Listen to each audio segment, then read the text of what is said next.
Bonjour à tous, aujourd'hui je vais vous parler du Médecin malgré lui de Molière.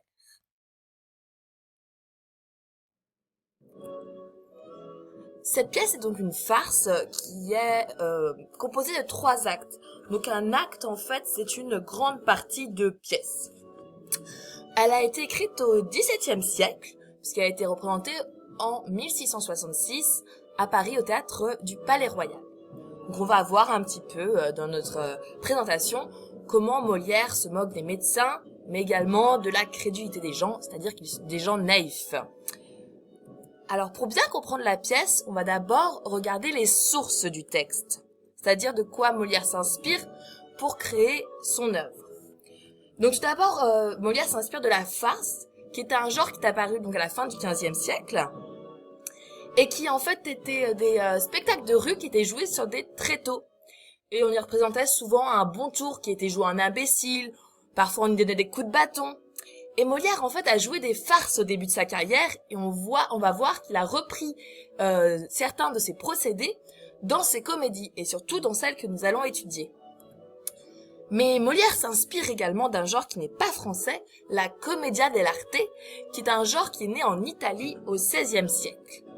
Et donc dans la commedia dell'arte, il y a des personnages types. Par exemple, on a le vieux grincheux, ou le valet rusé, ou même la jeune amoureuse. Voici un extrait de la Commedia dell'arte. Donc on voit en fait que c'est un jeu qui est improvisé et qui est très visuel. Les personnages ont souvent des masques et sont très expressifs. Il y a parfois même un petit peu des danses et des chants.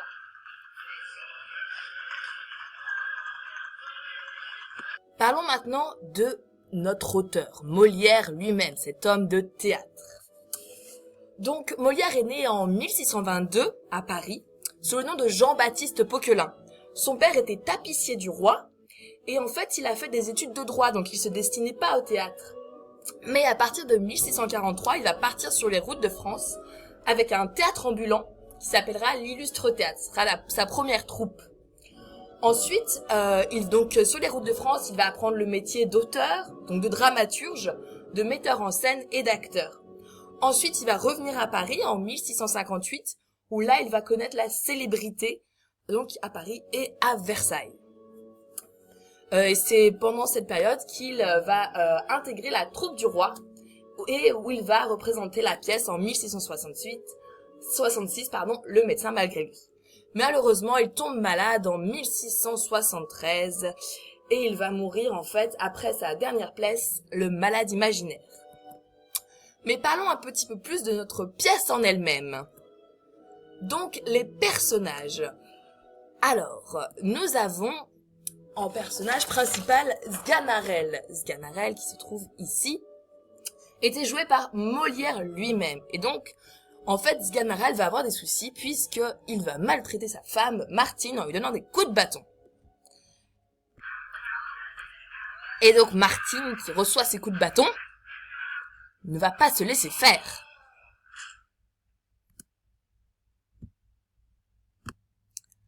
Martine va donc en fait se venger de son mari, Sganarelle, en rencontrant 2 valets, Lucas et Valère, qui sont des domestiques de Géronte.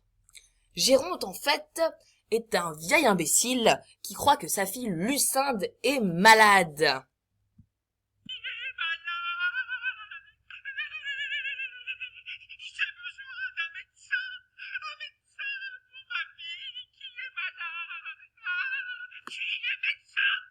Martine va donc faire croire aux 2 valets de Géronte que son mari est médecin, mais un très drôle de médecin.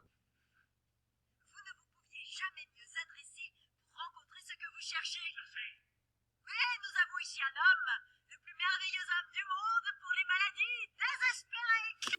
Et donc ainsi, Sganarelle va se retrouver à soigner Lucinde, la fille de Géronte. Ici, on trouve son amant Léandre. Voici Monsieur Robert, le voisin de Sganarelle. Et voici Monsieur Perrin, fils et père, qui sont 2 paysans. Et donc, l'intrigue est au final assez simple. Donc ce qui va être intéressant en fait de comprendre dans cette pièce, c'est surtout ses enjeux. En quoi c'est un genre hybride qui mêle la farce et la comédie italienne, et surtout comment est-ce que cette pièce fait rire. Donc on va étudier un peu le ridicule des personnages, en quoi il y a des situations qui sont cocasses, qui sont même voire grivoises, c'est-à-dire un petit peu osées, un peu grossières, et en quoi la crédulité de certains personnages est drôle. Et même, on va étudier un petit peu la parodie de la médecine et un peu aussi de la religion. Donc voilà, j'espère que vous avez bien compris de quoi nous allons parler pendant cette séquence sur Le médecin malgré lui.